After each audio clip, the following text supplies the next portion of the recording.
अब देखो ये अपना नेक्स्ट टॉपिक है इलेक्ट्रिक फ्यूज। 99.9% इस पे क्वेश्चन आना ही आना है इलेक्ट्रिक फ्यूज पे। देखो ये भी सोचो, प्रैक्टिकल सोचो, घर पे अपने फ्यूज लगाते हैं ना, क्या काम होता है उसका। आपने सुना होगा कि अगर लाइट पीछे से ज्यादा होगी ना तो इलेक्ट्रिक फ्यूज है ना उसकी वायर पिघल जाएगी, जिससे हमारे घर का सारी चीजें सेफ रहती हैं। तो इसका मतलब इलेक्ट्रिक फ्यूज क्या चीज होती है, एक थिन वायर होती है, एक पतली सी वायर होती है, जिसका यूज हम क्यों करते हैं, सेफ्टी पर्पस के लिए। जब घर में ज्यादा करंट आ जाता है तो वो वायर पिघल जाती है, जिससे हमारे घर के सारे अप्लायंस है, जो टीवी फ्रिज सारे सेफ रहते हैं। यही होता है ना। तो इसको हम डिस्कस अब करने वाले हैं। तो डेफिनेशन क्या लिखेंगे, यही, it is a thin wire made by tin और alloy of copper and tin. मतलब ये एक पतली सी वायर होती है जो किससे बनी होती है, या तो टिन की बनी होगी या फिर टिन प्लस कॉपर की बनी होगी, मतलब कॉपर एंड टिन को मिक्स करके बनाई होगी।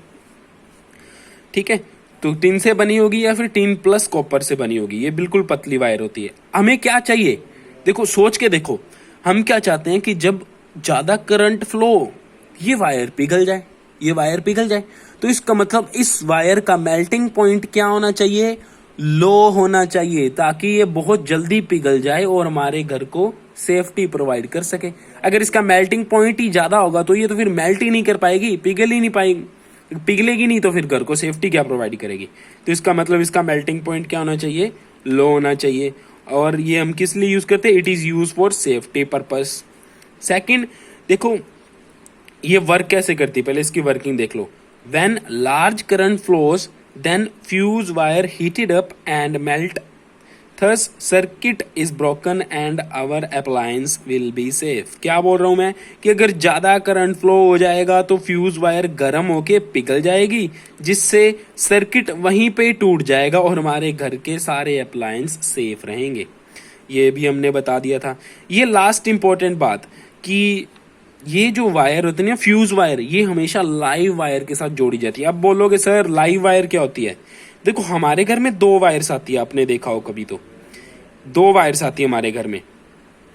एक होती है हाई वोल्टेज वाली जो 220 वोल्ट पे होती है, दूसरी होती है 0 वोल्ट वाली जिसको अपने न्यूट्रल वायर भी बोलते हैं। ये वायर ऐसे आई, जैसे ये टीवी कनेक्ट किया हुआ मैंने, फिर ये एक चलेगी, तो मतलब एक वायर तो करंट को ऐसे लेके आती है। 220 वोल्ट हाई वोल्टेज वाली वायर से करंट आता है, टीवी में से फ्लो हुआ, फिर इधर 0 वोल्ट वाली वायर में वापस चला गया। हमें क्या करना है, इस टीवी को सेफ्टी प्रोवाइड करवानी है। तो मैं क्या चाहूंगा, फ्यूज वायर को मैं यहीं पे लगा दूं। यहीं पे लगा देने से क्या होगा कि अगर ज्यादा करंट फ्लो होगा, करंट यहाँ से आ रहा है, यहाँ से आ रहा है, यहाँ आ रहा है, जैसे फ्यूज वायर में जाएगा, फ्यूज वायर उसी टाइम क्या हो जाएगी, ब्रेक कर जाएगी, फिर करंट आगे जा ही नहीं पाएगा। अगर करंट आगे जा ही नहीं पाएगा तो टीवी बच जाएगा। ठीक है, तो इसलिए हम क्या करते हैं, हाई वोल्टेज वाली वायर पे क्या करते हैं, हमेशा फ्यूज वायर को कनेक्ट करते हैं। इस हाई वोल्टेज वाली वायर को अपने क्या बोलते हैं, लाइव वायर। आप हाई वोल्टेज वायर भी बोल सकते हो या लाइव वायर बोलते हैं, इसका नेम होता लाइव वायर।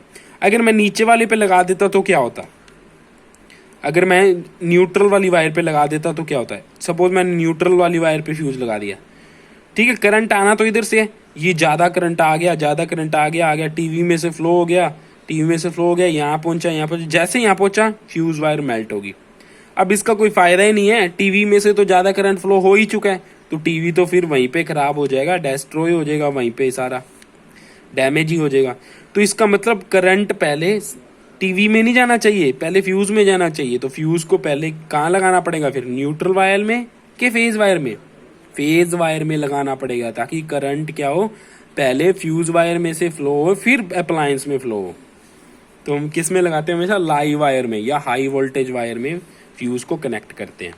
अब सेकंड एप्लीकेशन में आ जाता है इलेक्ट्रिक बल्ब।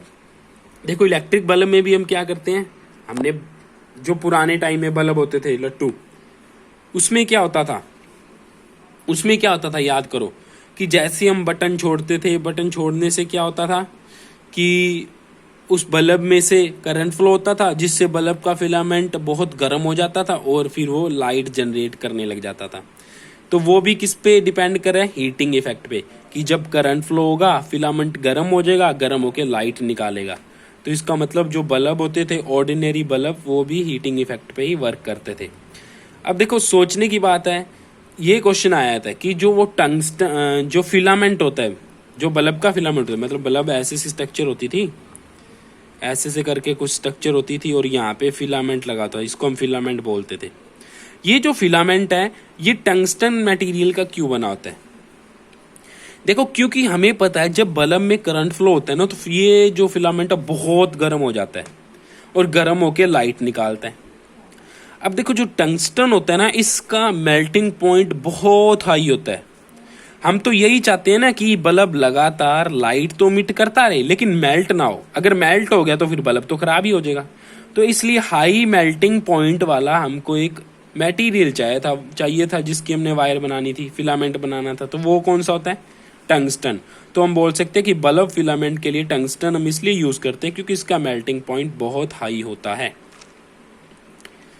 एक और प्रीवियस ईयर क्वेश्चन आया हुआ है, why are coils of electric toaster, electric heater and electric irons made of an alloy. मतलब जो हीटर की जो कॉइल्स होती हैं, हीटर की होगी या इलेक्ट्रिकल टोस्टर की होगी या फिर इलेक्ट्रिक आयरन की होगी, उसकी जो कॉइल्स होती हैं वो एलॉय की क्यों बनी होती है? एलॉय क्या होती है? देखो 2-3 मेटल्स को मिक्स कर दो तो जो मटेरियल बनता है उसको एलॉय बोलते हैं। मतलब 2-3 मेटल का मिक्सचर, 2-3 मेटल्स का मिक्सचर, उसको हम क्या बोलते हैं? एलॉय। देखो हम एलॉय क्यों लेते हैं? रीजन यही है कि जो एलॉयज होती है ना, एलॉयज हम देखो इन सब में हमने क्या करना है? हीट ही तो जनरेट करनी है। प्रेस में भी हीट जनरेट करनी है, जो हमारी आयरन होती है, टोस्टर में भी, हीटर में भी। तो हम क्या चाहते हैं? हमें ऐसा मटेरियल चाहिए जो इजीली मेल्ट ना हो। तो पहली प्रॉपर्टी तो यही होगी, एलॉय होती है ना उसका मेल्टिंग पॉइंट हाई होता है। सेकंड, हमको एक ऐसा मटेरियल चाहिए होता है जो जल्दी गर्म हो सके। जल्दी गर्म होगा तो ही तो कपड़ों पे प्रेस करोगे। तो इसका मतलब जल्दी गर्म होने वाला मटेरियल कौन सा होता है? जिसकी रेसिस्टिविटी ज्यादा होती है। हमने पढ़ा था रेसिस्टेंस की बहन। अगर रेसिस्टिविटी वर्ड याद ना रहे तो रेसिस्टेंस ही लिख देना।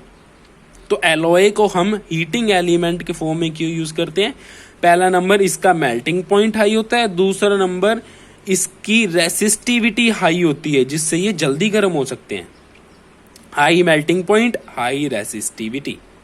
अब एक इंपॉर्टेंट क्वेश्चन हो रहा है parallel combination and series combination वाला, जो इस चैप्टर में आता है, तो वो इसके बाद देखेंगे और इलेक्ट्रिक पावर का एक छोटा सा देखेंगे।